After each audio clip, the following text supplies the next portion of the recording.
नमस्ते sir, मी उत्तम वायदंडे, सत्यशोधक बहुजन आघाडीचा तालुका अध्यक्ष आहे।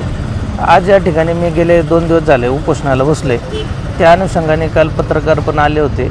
माझे एकूण टोटल 10 मुद्द्यांच्या अनुषंगाने मी आज 2 दिवस झाले अन्नत्याग आमरण उपोषणाला बसलेले आहे सर। या ठिकाणी तहसीलदार वगैरे त्यांचे कर्मचारी काल आले होते, मला भेट देऊन गेलेत आणि पोलीस प्रशासन पण बसून आहे आज या ठिकाणी।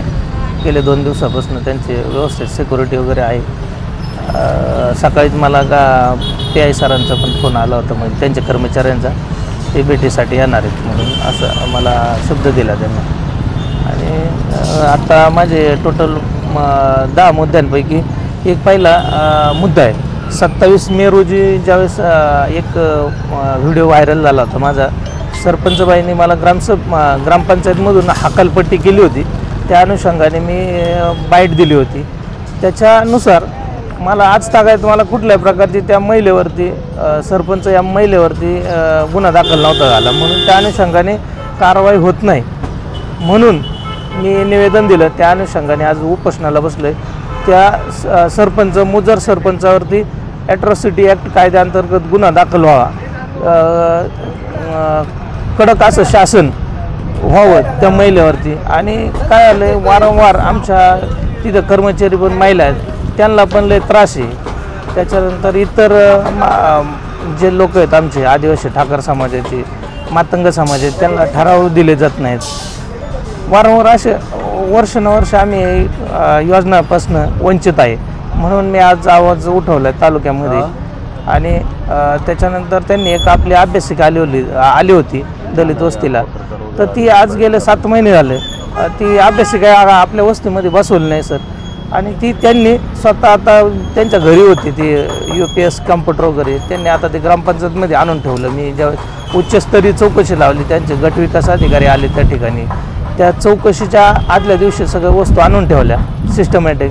त्या संदर्भातला पण व्हिडिओ व्हायरल झाला होता। मी असंच त्यांनी केलेले 13 वित्त आयोग, 14 वित्त आयोग, 15 वित्त आयोग या भ्रष्टाचाराच्या संदर्भात आवाज उठवतोय, म्हणून आज मला माझ्या कुटुंबाला टार्गेट केलं जाते, माझ्यावर अन्याय होते, अत्याचार होते आणि पिळवणुकीच्या विरोधात आज मी अन्नत्याग उपोषणाला बसलेले आहे सर।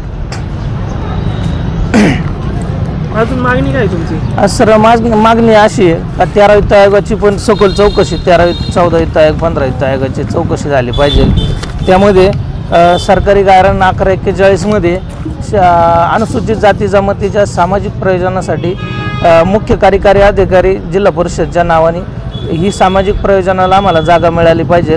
त्या ठिकाणी ठाकर समाजाची म्हणजे दलित वस्तीमध्ये समाज मंदिर बांधकामासाठी, त्याच्यानंतर येण्या जाण्यासाठी रस्ते व आदिवासी ठाकर समाजाची जी वस्ती त्या ठिकाणी त्यांच्या दफनभूमीसाठी जागा आहे, अशी 39 गुंठ जागा ही माझी मागणी मुख्य कार्यकारी जिल्हा परिषद COच्या नावाने सर।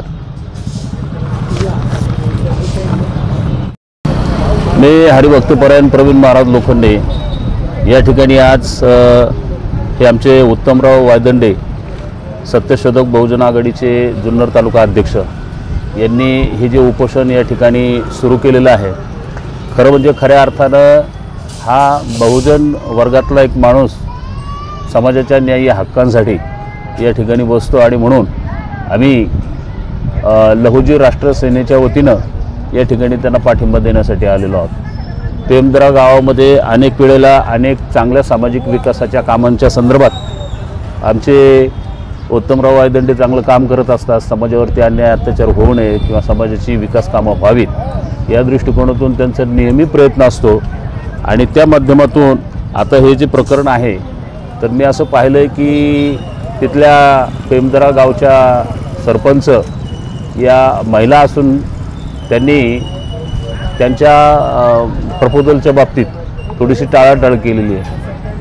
उत्तमरावचं असं म्हणणं आहे की आमच्या परिसरामध्ये असणाऱ्या ज्या काही मातंग वस्तीतल्या समाज मंदिर आहे किंवा त्या परिसरातल्या कार्यकर्त्यांची जी मागणी आहे की आमच्यासाठी एक अभ्यासिका व्हावी, त्या अभ्यासिकेला खरं म्हणजे ग्रामपंचायतने तात्काळ तशा पद्धतीचा ठराव करून परमिशन द्यायला पाहिजे होती। जाणीवपूर्वक ती मागणी त्यांची डावललेली आहे। आणि अशा ठिकाणी पेमदरा गाव हे खरं म्हणजे आणे परिसरातलं एक महत्त्वाचं गाव आहे आणि त्या ठिकाणी हा जो काही कला केंद्राचा प्रोजेक्ट त्या ठिकाणी येतो आहे, खरं म्हणजे परिसरातल्या लोकांना त्याचा कितपत फायदा होईल, तिथं कितपत लोकांना रोजगार मिळेल हा प्रश्न जरी आपण थोडासा दूर ठेवला तरीसुद्धा या कला केंद्रापासून नेमका गावचा काय फायदा होणार आहे बाबा, त्यांना तुम्ही ठराव करून देऊ शकता ग्रामसभेचा आणि मग मातंग समाजाच्या विकासासाठी आवश्यक असलेली ही जी अभ्यासिका आहे या अभ्यासिकेला तुम्ही परवानगी का देत नाही. म्हणून मला असं वाटतं की यांनी जी काही 7-8 मुद्दे मांडलेले आहेत उत्तमरावनी, त्या उत्तमरावच्या 7-8 मुद्द्यांना आमचा लहुजी राष्ट्र सेनेचा पूर्ण पाठिंबा आहे आणि या ठिकाणी संपूर्ण महाराष्ट्रातल्या मातंग समाजाच्या संघटना किंवा असणाऱ्या बहुजन समाजाच्या संघटना या उत्तमरावच्या पाठीशी खंबीरपणाने उभे आहेत. माननीय तहसीलदार साहेब, BDO साहेब आणि असणारे जिल्हा परिषदचे मुख्य कार्यकारी अधिकारी या सर्वांना मी अशी नम्रतेची विनंती करेल की खरोखर मातंग समाजाच्या विकासासाठी किंवा ठाकर समाजाच्या विकासासाठी, बहुजन समाजाच्या विकासासाठी जेव्हा असे काही कार्यकर्ते स्वतःचा संसार वाऱ्यावर सोडून या ठिकाणी बसतात, हे जुन्नर तालुक्याच्या या भूमीला भूषणावं नाही. कारण राजा शिवछत्रपतींच्या जयंतीचं राज्य असणारं आणि त्याची राजधानी असणारं किंवा छत्रपती शिवरायांची जन्मभूमी असणारं जुन्नर हा तालुका आहे आणि जुन्नर तालुक्यातल्या या संपूर्ण सरकारी व्यवस्थेनं या विषयाकडं काळजीपूर्वक लक्ष द्यावं. लवकरात लवकर हा जो काही त्यांचा प्रश्न आहे तो सोडवावा.